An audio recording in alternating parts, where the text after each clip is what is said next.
Welcome back to The Comfy Chairs, a podcast from 123 Limited. This is Kate, and I have anxiety. When I was diagnosed, I was already being treated for depression, but something still wasn't quite right. The solution was recognizing the influence anxiety had on my mental health and the rest of my life, because it was big. Even on my best days, anxious thoughts could overtake me without warning. It just made everything harder. Now, today's conversation isn't about my mental health, but my experience gives me a very personal perspective and interest in our topic, communicating through anxiety. Not with, not in spite of, but through. Not everyone has a clinical diagnosis, but everyone experiences anxiety. Call it nerves, butterflies, jitters, the mean reds, or my new personal favorite, a stomach and butt feeling. Feeling anxious sometimes is a fact of life. So learning how to keep moving and communicating in those moments is both vital and necessary. My guest today is devoted to tackling this need with coaching and support for people experiencing what she calls stagnant communication syndrome. Welcome to The Comfy Chairs, Grace. Let's take a moment for you to introduce yourself, please. Well, first of all, I want to say thank you, Kate, for allowing me to be a guest on your podcast show, Comfy Chairs. So I just want to say thank you for allowing me to be here. Yes, my name is Grace C.W. Liu.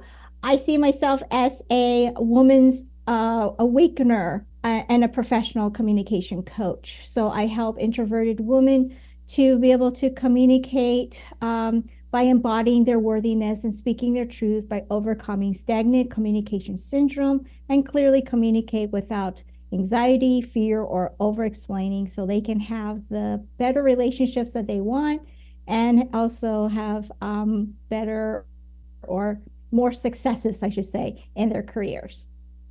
Thank you, Grace.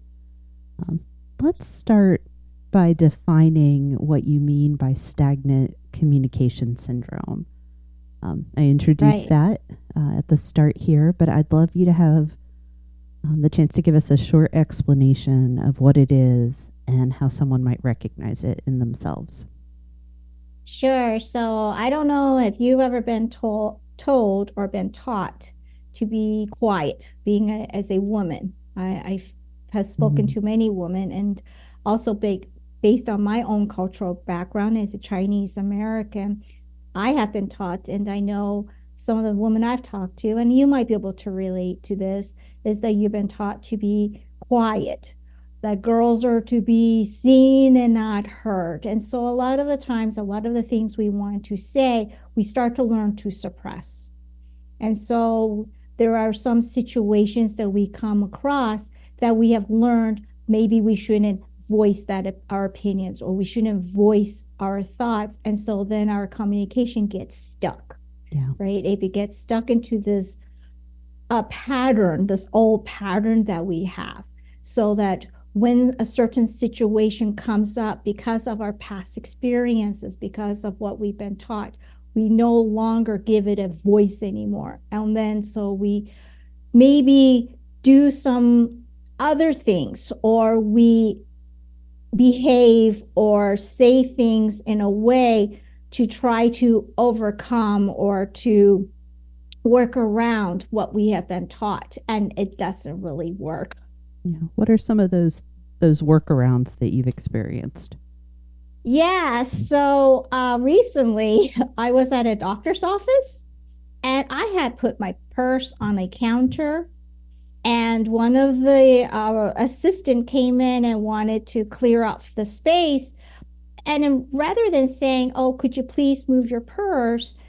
she, I guess, didn't want to tell me, or maybe she felt like she couldn't say something. And so she worked around it, but I could tell the way she was working around it, like it was bothering her. And so she would just like try to wipe it. I could tell, like, just by her actions, I wanted to just say it was a little bit aggressive, where she could have just said, "Oh, do you mind moving your purse?" Because I wouldn't have mind. Right. But for whatever reason, perhaps maybe she had learned that, she couldn't say to people to move something, right? Hmm. Uh, Yeah. because of the hierarchy, I'm not sure. For But whatever reason. It could have been something she heard when she was 2 years old, or it could have been feedback she got 5 minutes before then. right, Yeah. exactly. You don't know. Yeah. And so what ends up happening is rather than voicing like what she would wanted, she just worked around it in a different way. But because of how her body language was, I could tell like, that she wanted me to do something but didn't want to tell me, Yeah. right? Yeah. It's interesting to me that type of passive aggressive behavior, even if it's mindless, if you will, it's happening just because you're not willing to speak up, that is a form of stagnation. Right. Yeah. Or perhaps even over apologizing, Okay. again, being taught not to interrupt or being taught to, um, be careful of, noise or what have you. That you hear a lot of like, oh, I'm sorry, to bother you, or oh, I'm so sorry, I'm disturbing you. And it would just be as Hmm. effective would be, just to say, oh, I know you're busy. Can you spare me 2 minutes? Yeah. Sometimes myself included, and I don't know, perhaps you might also feel like needing to apologize or being overly apologetic. Yeah. It is amazing how many times I say sorry for things like existing. It occurred to me while you were sharing that definition and talking a little bit about your own experience, that idea of being, told or taught to be quiet. Little girls should be seen and not heard, if seen at all. I'm very fortunate. That was not my childhood experience. I'm an only child. My parents were thrilled to have a daughter, and I was raised to, talk to adults and speak up. And honestly, it wasn't until I entered the workforce that I started to receive that, I'll call it negative feedback, but the treatment that made me feel like it wasn't okay for me to have an opinion. And I know some of it, in my 20s, some of that had to do with my style, but it was also working with primarily, male leaders. It wasn't all right for me to be the first person to speak. And Yeah. learning that later in life, it's a hard lesson to let go of. I can only imagine for people that extends all the way back to their childhood, how difficult Right. that can be. From any of the experiences, it could be from childhood, and like for you, when you went into the workforce, you start to withhold, and Hmm. then you can't change it necessarily, or you feel like if you change it, it won't be in a positive way, or what have you. And then the communication that becomes stagnant, it becomes an old pattern. You know how we have like stagnant water, Yes. right? And then the water gets all muddy and it's all kind of icky. Your communication, when it becomes stagnant, it can feel icky, to feel maybe diminishing our worth. What I like to do and is to say, first you have to embody your worthiness. You have to feel worthy so that when you start to feel worthy again, you start to feel like, hey, what I say, what I have to communicate does matter. I'm very passionate about helping women to overcome that stagnant communication syndrome, because that stagnant communication just can feel very icky, just like a stagnant water. My mind goes immediately to that state of being stagnant or feeling like I'm stagnating. There's no growth happening. Yeah. I love that you're talking about worthiness, emphasizing the fact that we have internal worth. So, regardless of our struggles to communicate, our circumstances, whatever we've learned, you're worthy. And you're also worthy not just of communicating, but of growing. That's a great message. When we were talking earlier this spring, preparing for you to be on the podcast, you shared that you focus on energy in your coaching. Hopefully, I've remembered that correctly. I know from my own experience that my energy can be all over the place when I'm in the grip of anxiety. So I'd love to hear from you some practical ways to self manage and then refocus our energy when we're struggling to communicate. Yeah. So when I talk about energy, I'm talking about energy of communication. Okay. Communication is not just an exchange of information. When we hear words, it can give us a certain feeling. Yes. So, there's energy in words, there's energy in our tone of voice, there's energy in our body language, facial expressions, hand gestures. We use words, and I know we have like definition of words and everything, but if we really feel into the word, we have certain reactions, we have certain feelings towards the word. Okay. Do you have an example for me? Yes. So, um, the word choice and decide, you know Yes. how they mean the same, right? Yeah. But for some people, when they hear the word decide, they might feel stuck. And then for some people, they hear the word choice. And it's for some people, it can be very overwhelming because they're choosing and there's like, oh, there's a choice here and a choice there, and oh wow, there's a smorgasbord of choices. So then they say, well, I don't know how to make these choices. But for some, they like the word choice because they know, like, hey, if I make this choice and it's not the right choice, well, that's okay because I have another path over here that I can try. I'm pretty cool with that. So, energetically, for some people, it can feel very differently. What I'm hearing in this is the role of emotional intelligence. That when I am the receiver, I have to be very aware of my emotional responses to certain words or the energy that I'm receiving. On the other side is awareness and empathy. When I am the speaker, the person delivering, am I paying attention to how my words hit, if you will? I say decision and you shut down. I say choice and you get energized. I need to see that, note it, and remember it for later. Yeah. And then sometimes as you as a speaker might not know that because you might not know that person. So you don't know. So the listener, if they have that awareness as well, they can swap out the word, right? Yeah. They can swap out whichever word that doesn't feel comfortable. They can change it to a different thing. Yeah. Right? But then, with energy as well, there's the perceptions. Yeah. I really like that, Grace, because it sounds to me like it's not, hey, Kate, you said decision and I want you to use choice for me. It's, hey, this person used a word that has a particular meaning or impact on me. I can just be my own thesaurus and say, don't get panicked because you're being asked to make a decision. It's a choice. Yep. Okay, moving on. I like that it does put some of the, not responsibility feels a little heavy, but it lets us take control of those messages. Right. That's the whole thing. It's about you being in control in your communication. Yeah. A lot of the times, I don't know about you, or maybe your listeners might resonate, but a lot of times we feel like we don't have the control, that we're giving the control away. But, know that actually you can have the control of the situation in your communication. Yeah. I also am drawing this connection to understanding that we have to be so aware with each other of, do we understand what we're saying to one another? So I don't just vomit out words at you.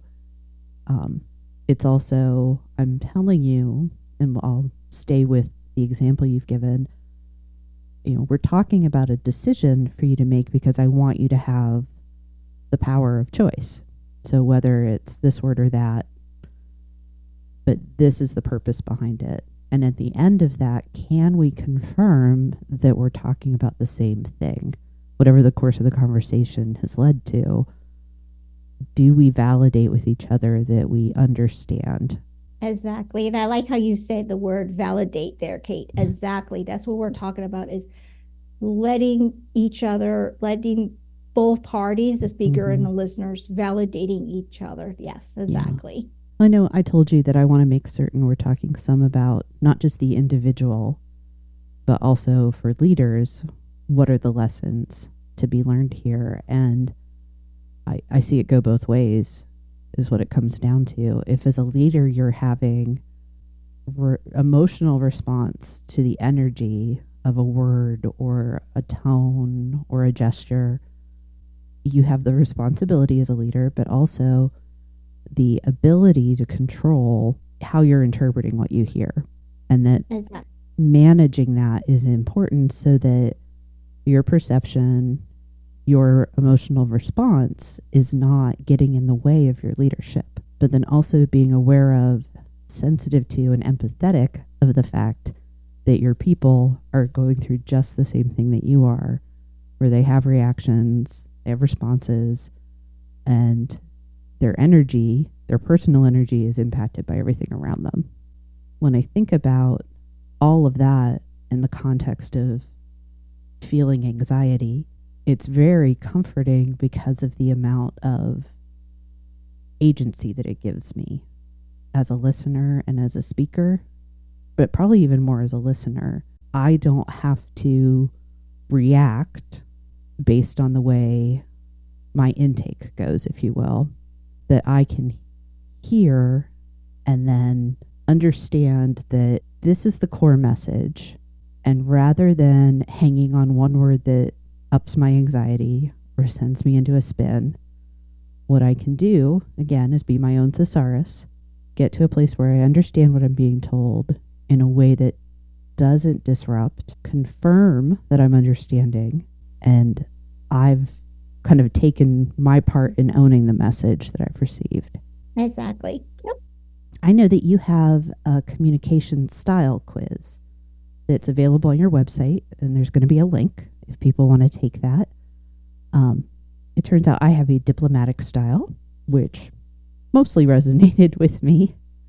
But I see that you've identified a total of 4 different communication personalities. And I'd love to hear a little bit more about those.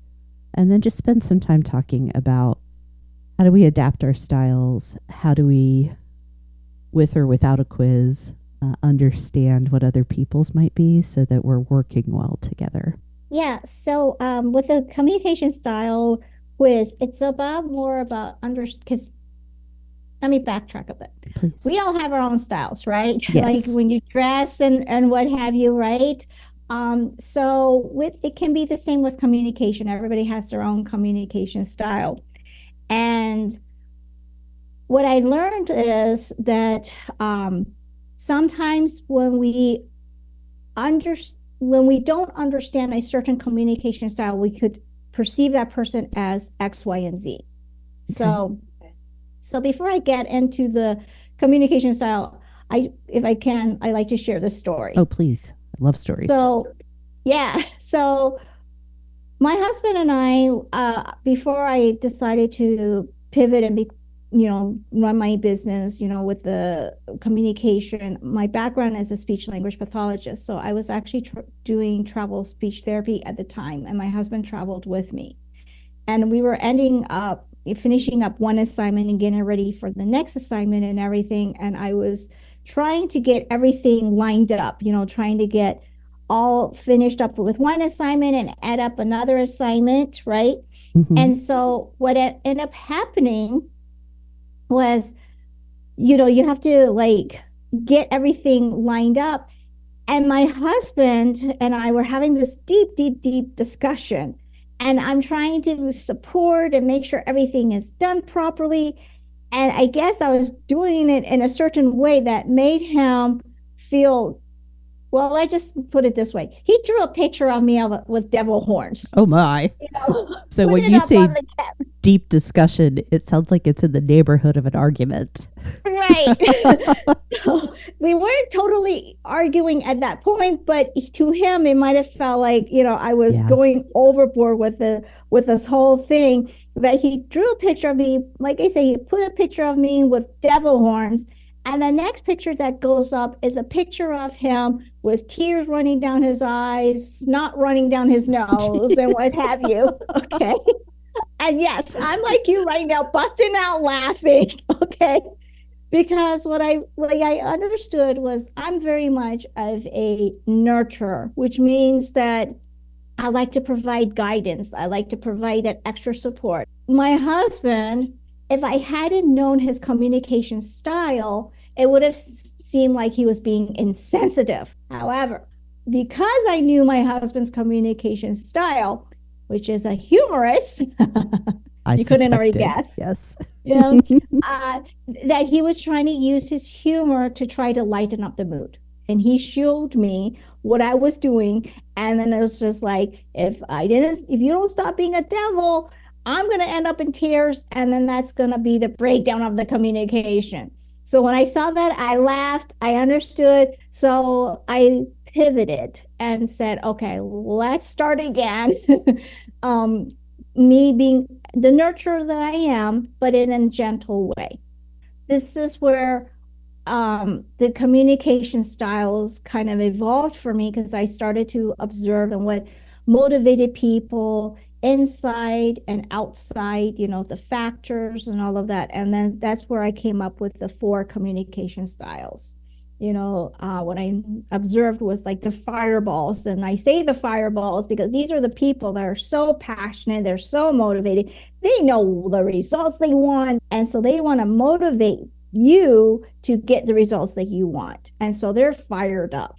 And then the nurture, like I said, we tend to be the ones that want to provide the guidance, the step-by-step instructions, and we might even explain why you want to do this. And then the diplomatic, and I can see, with the diplomatic, they're very calm, they like the peace, and they're willing to share their ideas as well as willing to hear what other people have to say. And then they take the best of both parts. And then, of course, the humorous, they want to have fun and they like when things are lightened up. And so when things get to be too heavy, they might throw in some sort of humor. For my husband was the pictures. For some people, it might be just trying to crack a joke, but for some people, it could feel like they're being insensitive, right? And I know a lot of people go, oh, is that good? There are no good or bad personalities, just like, there's no good or bad way of dressing, right? Some people like boho, some people like business, some people like business casual. There's no right or wrong. It's just your style, and there's no right or wrong in the communication styles. Well, and it's just like, personal fashion style, time and place, right? Like what you're going to wear to the club on Friday is probably not what you should wear to the boardroom on Monday. You need to adapt to yourself. You can still have you in that expression of your style, but it's the humorous is such an easy one to understand, right? Right. Yes, fun and lighthearted conversation. We love it. But in the middle of a highly tense moment, cracking jokes may not be the right thing to do. So do I need to adapt my style, not change it, not shove it down, but be somebody instead of making jokes who brings that lighthearted energy into the discussion? I am curious because I agree with you entirely that it's not that one is good or better and the other's bad. But just based on my experience with assessments and style inventories, there are strengths and downfalls, if you will, to each of them. And I kind of think that we can intuit a little bit of what the strengths and the pitfalls are for these. But I would love to hear, as the person doing this work, how you see, like, for that fireball motivational speaker type person, where do they show up best and where do they need to be careful? And then the same for the other 3. Sure. So for the fireball, if you need somebody to motivate you, they are your go-to because they will motivate you because they're passionate, right? Mm-hmm. But sometimes the passion can be so overwhelming that sometimes it sounds like they're being aggressive. Okay.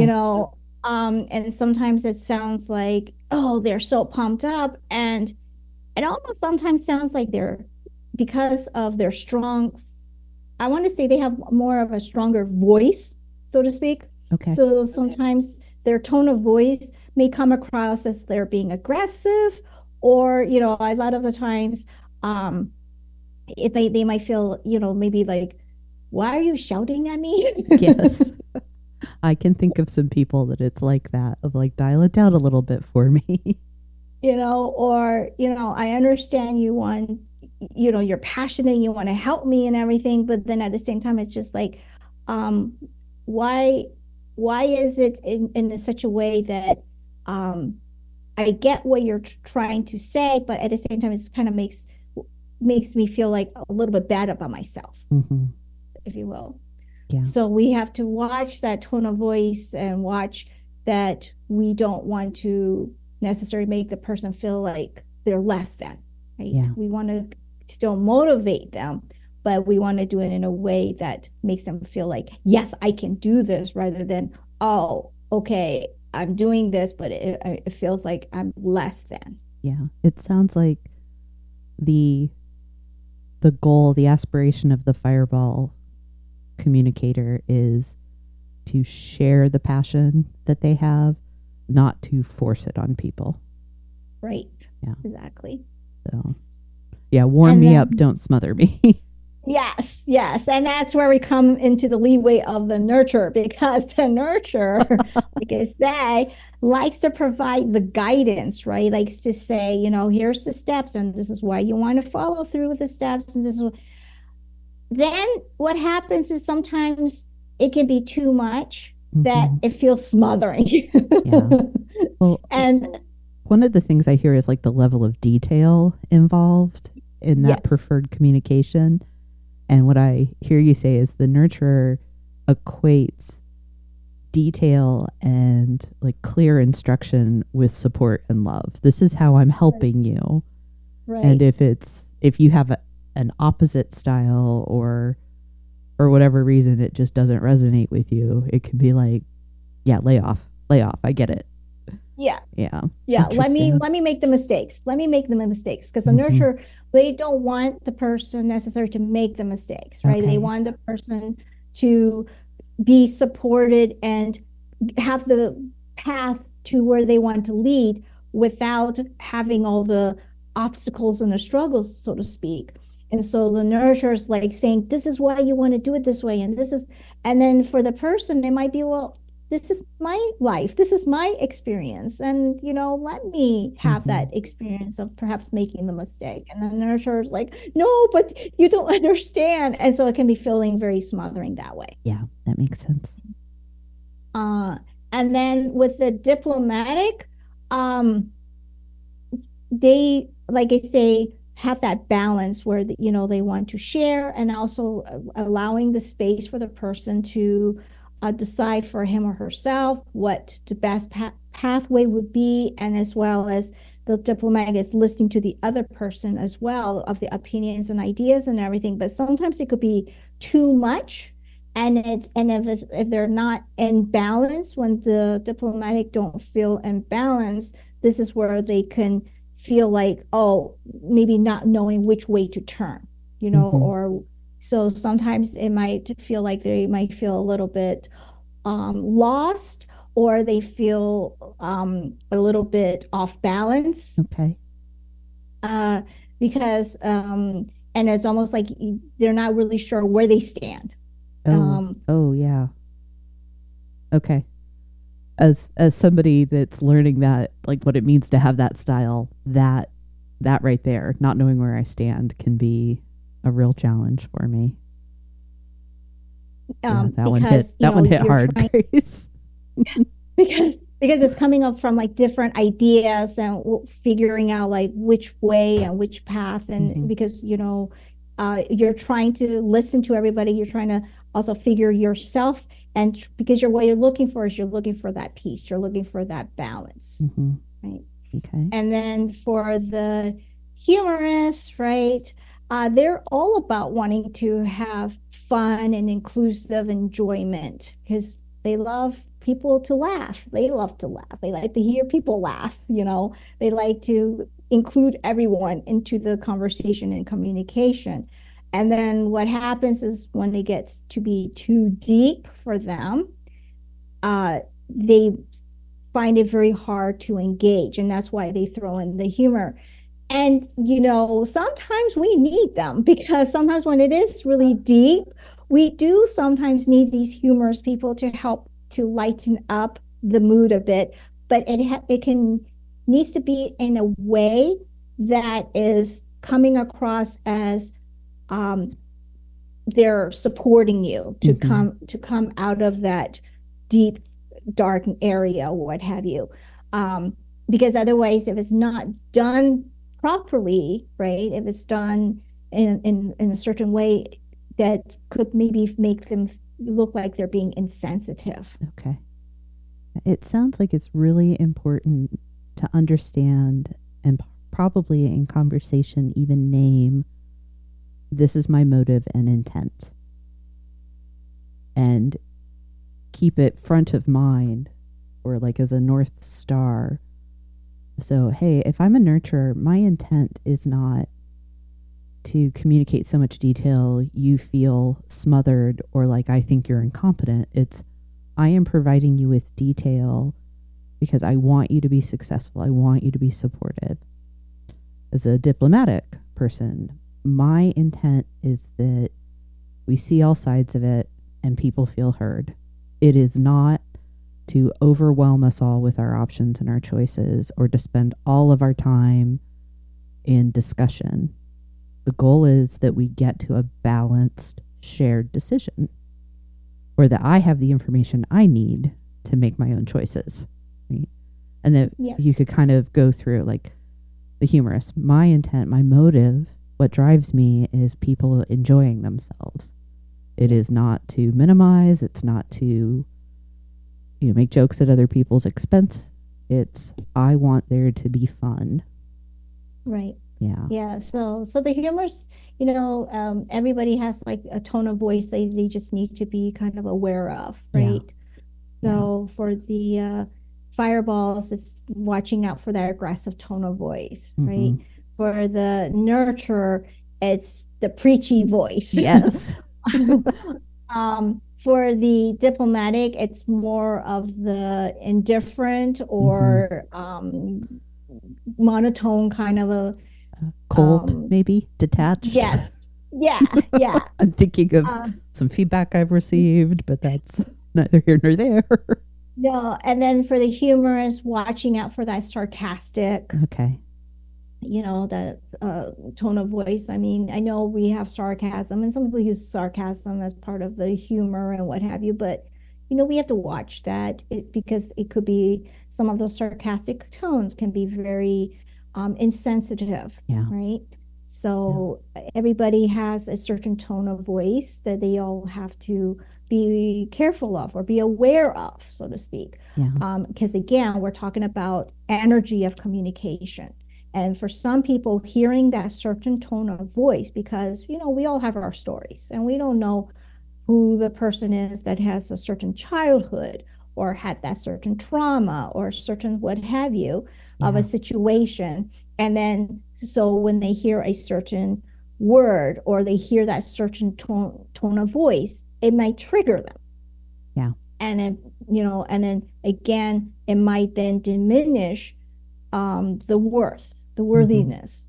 And so what we want is to, again, embody the worthiness, right? So that we can have the communication. I think this is very realistic because this is not telling people you have to tailor everything you do and say for the potential audience because it's not possible. We can't know.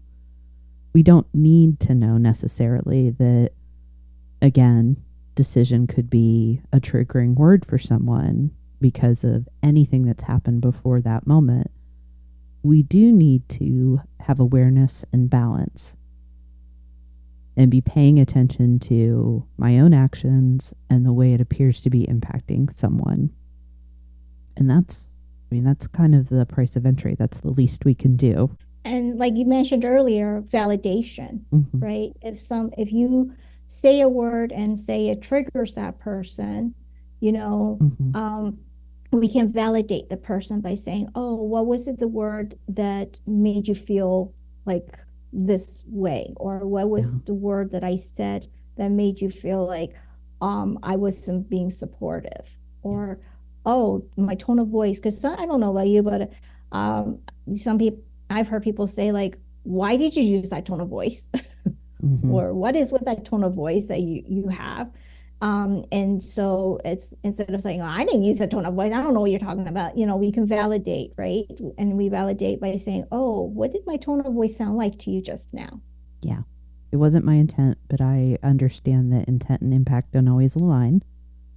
So help me understand, and let's now move forward. So love that.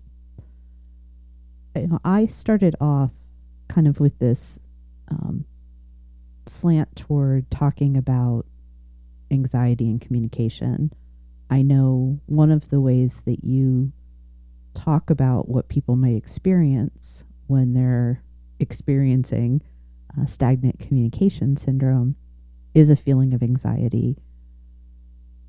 Rather than staying with that term, which can have a very clinical connotation, let's talk a little bit about stress and the impact that stress can have both on our style but also communication overall. Yeah. So, I don't know, some of you might be able to relate that when you are stressed and when you have that on the pressure cooker and everything, and then somebody comes to you and asks you a question, and all of a sudden you blow up on that person, Hmm. right? You're not blowing up on that person, it's just because you are under a lot of stress. And then, sometimes you might need to give a presentation, and that can be very stressful. And so somebody's trying to say something to you and you're trying to calm yourself down, but because you're feeling stressed. So then now you're like reacting to it, right? Hmm. And so there are methods, and I know, a lot of people talk about like stress management. Yes. Um, and this word gets thrown out there a lot, self-care, It is very popular right now and poorly right? defined. Yes. Self-care for to manage stress, right? Some people do meditations. There's a lot of um, information out there of how to take care of stress, and mostly it's about also taking care of you, right? So the Hmm. self-care part of it, which is all very important. It's important for us, particularly where we started and talking about the people whom you are serving through your coaching work, women who have learned silence and trying to learn how to speak up after that can be very stressful. And piling more stress on ourselves makes it harder to communicate. So I think one of the things I'd want to highlight in this discussion is, of course, you have to be aware, of course, you have to be intentional, and that kind of constant work is difficult. So you also need to give yourself grace. No pun intended, grace. Um, but there has to be not just self care, but self compassion Yep. around the impact of when you have anxiety or stress, or you're just simply overwhelmed, or it's Tuesday, that when communication breaks down, be kind to yourself and go again. Yep, exactly. That's, for me, I think that's one of the things about moving forward in terms of communication. And when communication doesn't work well, it's just not giving up. Right, right. Yeah. Because, end of the day, you matter. You are your own best friend, right? And it also with communication, we're talking about communication with other people, but we're talking about stress and what have you, as well as also think about or be aware of how you're talking to yourself. Mm-hmm. Um, a lot of the times we're supposed to be our own best friends, but somehow we end up being the most critical of Mm-hmm. ourselves. We judge ourselves much more harshly than if we were to judge others, you know. So part of it is to make sure that you are speaking to yourself as your own best friend. So if you speak to your best friend or your child or your friend or whoever it is with kindness and, like you said, with grace and all that, make sure that you are also talking to yourself the same way. If things don't work out, or you said something and you later regretted it, don't beat yourself up, Mm-hmm. right? You want to, like, be gentle, be kind to yourself as well. And, just we say, like, when things don't work out, say mistakes. I don't like to use the word failure because it's really not a failure. If you think about it, it's all lessons. We're all here Mm-hmm. learning lessons to grow. That's how we grow, right? Is by having lessons. And so communications, I have to say, even though if you know your communication styles and you know about all this energy, all this techniques and what have you, guess what? You're still going to have communication breakdowns. It's just 100%. Yes. it's not going to go away. What's going to happen though is that when these communication breakdowns do happen, you at least now have the tools of knowing how to deal with it, how Mm-hmm. to go about so that it becomes a lesson of your growth. Mm-hmm. And so with the, communication, when you learn to communicate with yourself like that, then when these communications, say, breakdowns do happen or something doesn't work out, you're not going to beat yourself up. You're going to just say, hey, okay, this is a lesson that I learned. And you're going to say, what, again, what would you tell your child or what would you tell your friend, if something like that happened? You're going to give them support, right? You're going to give them something positive to come out of it. Well, same for you, right? If something doesn't work out, something positive will come out from it. One of the things, the reason we have these stress is because we put it on ourselves, Oh, yeah. Well, of how we speak to ourselves sometimes. So yeah. just be aware of, sometimes of what you say to yourself.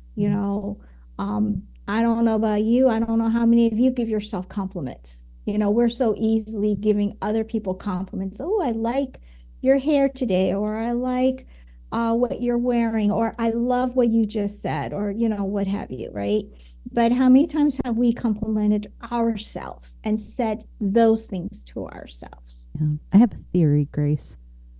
So, just for some context, the concept and the actual fact and weight of inner critic is something that comes up a lot in this podcast.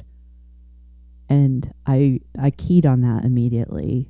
For one thing, my anxiety often presents as my inner critic beating me up. A lot of people do. And my theory is that our inner critics speak from like the dark side of our style. We talked about here's when it's great and here's when it's not. And my inner critic is that cold, mean, detached voice that's just,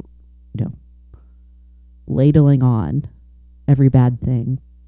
But the inner friend that you discussed can be diplomatic, can be balanced, and can be kind and calm to me. Yep. And I think that's something for people out there is when you hear that voice, recognize that it is the dark side of your style and your preferences, and you have a lesson to learn there that one, this doesn't match my motive, right? Right. Just like we talked about before. So, how do I turn this around? How do I quote unquote flip the script? So this criticism I'm giving myself can be helpful a critique, and that I can have a balanced approach where I'm not beating myself up, but maybe giving myself some admonition or exhortation. Or maybe I just tell it to shut up. Right. Grace, I would love to ask what resources that you would recommend for people that want to learn more. One of the resources, of course, will be, you could take the communication quiz Of course. to find out your communication styles. There are definitely some communication coaches out there, and it all depends. I don't know, some of you might be like wanting to learn how to be a speaker, or some of you might want to learn how to be a better presenter or storyteller. So there are some of those coaches that have those specific niche or skills. For me, I also use like the human design for communication. And I know like a lot of coaches use the human design. Some of them do. Thank you. And I know you've got some links you're going to share with me. I will be putting your LinkedIn profile. You have a Facebook page for your business as well, and then also your website where people can find the communication styles quiz. And Yes. those self-assessments are always so fun. Everybody loves a self-assessment, right? Right. One of the things I like to do as we're wrapping up each time, Grace, is to ask for 2 or 3 final thoughts or key takeaways from the discussion. For me, it will definitely be, know that you matter, that you are worthy to speak your thoughts and opinions. And the other is validate, because everybody wants to feel important, and we can make the person feel important by validating the person, and also using I statements. Because again, it's about gaining control of the conversation. And, a lot of the times we want to maybe perhaps somehow we might not be thinking about it, that we give away the control to others, but know that you can retain the control in your conversation by using I statements and just by being aware and validating and knowing and stepping into and believing in your worth. Thank you. I love that. And you almost took one of mine, Grace, because for me, no, I love it. I love that we're on the same page. It's that you have control. There's so many reasons we can feel out of control in this world, whether it's your circumstances, you have anxiety, you have a million things going on.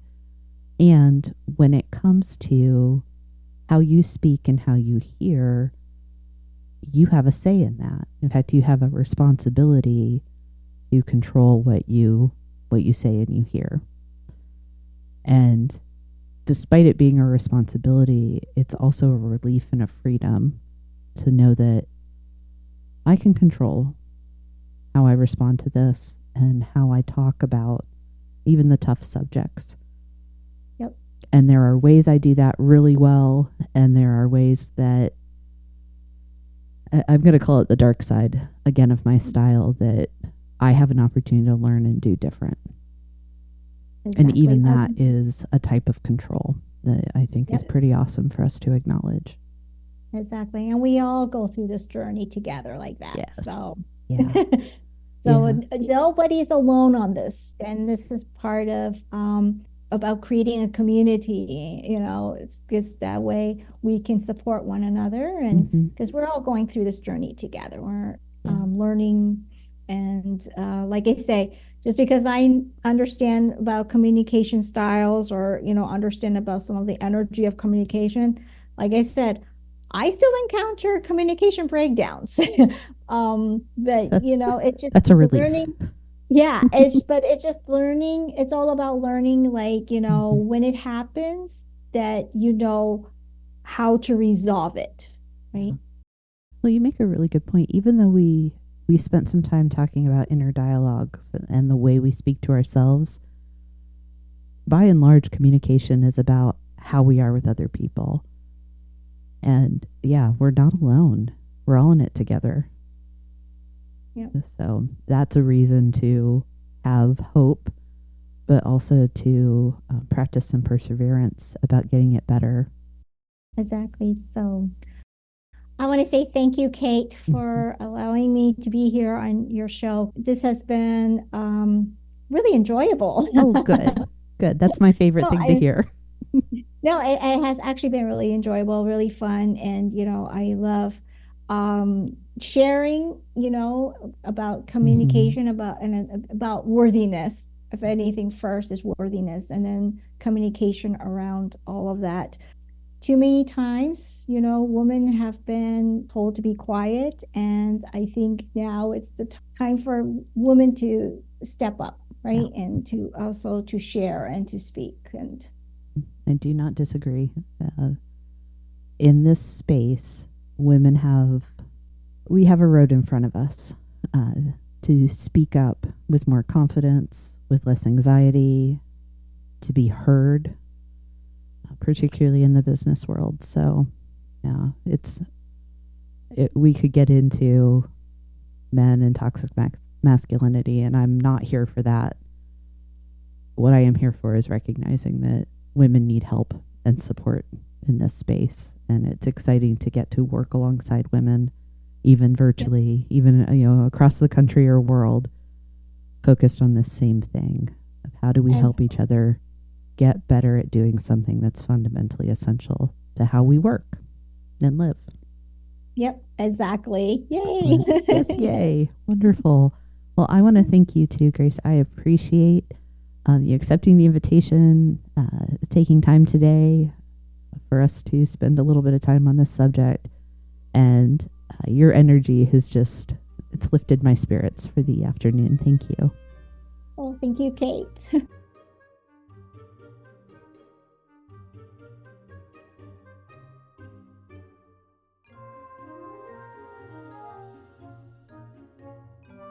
If you enjoyed this episode and you'd like to support the podcast, please subscribe, leave a rating or review, or share it with others. You'll find Comfy Chairs updates and other thoughts on leadership and learning on Instagram at 123 Limited. That's ONE23 LTD.